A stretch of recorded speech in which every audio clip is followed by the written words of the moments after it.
When Erica started in our pre-K classroom, she had already had 1 year of Head Start as a 3-year-old. She dealt well with other children. She understood some of the conventions of school that take a little while for a child to learn when they first come to the classroom.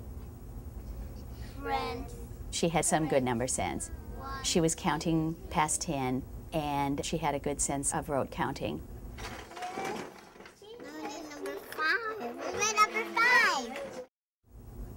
Natea came lacking some of the skills that I thought she might have in place.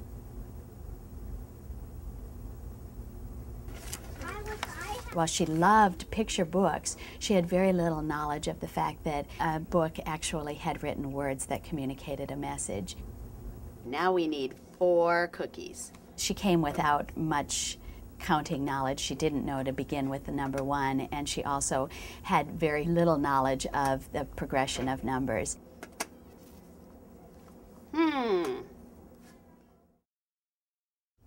Cesar came to pre-K with no English at all. One of the interesting pieces about Cesar is that he could easily transfer from English to Spanish. As he was learning English, he would communicate with his friends who were Spanish-speaking, primarily in Spanish.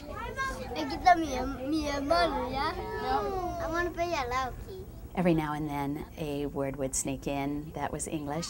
Then, as he started speaking more English, I was finding that he would be making a sentence in English, and all of a sudden the word "y," which means "and" in Spanish, would be substituted for the word "and" in a compound sentence.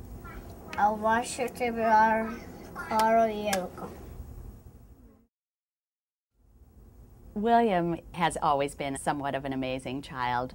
When he first came to the classroom, he had a lot in place. Like this. He could reproduce letters.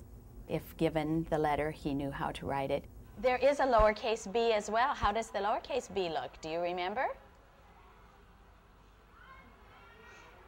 You're right. It has a line, and then it has a little ball at the bottom.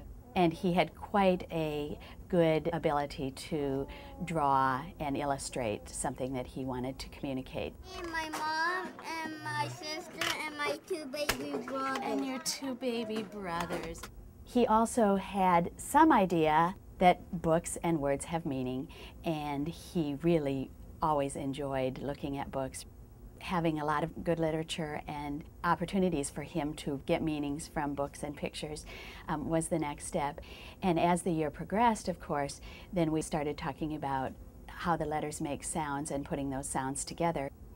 T for Mrs. T. You got it. And D for dinosaur. That's it. When Jillian came to school, she was very timid. She did not have a great deal of confidence, which was actually belied by her great vocabulary. Not bunny. Not bunny. Buggy. Not buggy. Yeah. No. Yeah. Misty, he's saying that that card is not a buggy. Not a buggy. I think it is a buggy.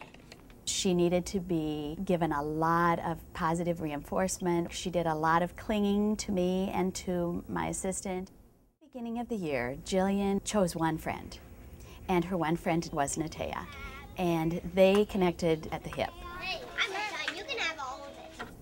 Because she does have this very mature, extensive vocabulary. Fruit, please. She also has a pretty good understanding of the way things work in the world. Can you give her some? Are you going to be her friend? Are you going to be her friend? But you don't have a thing. Here, we can share our thing.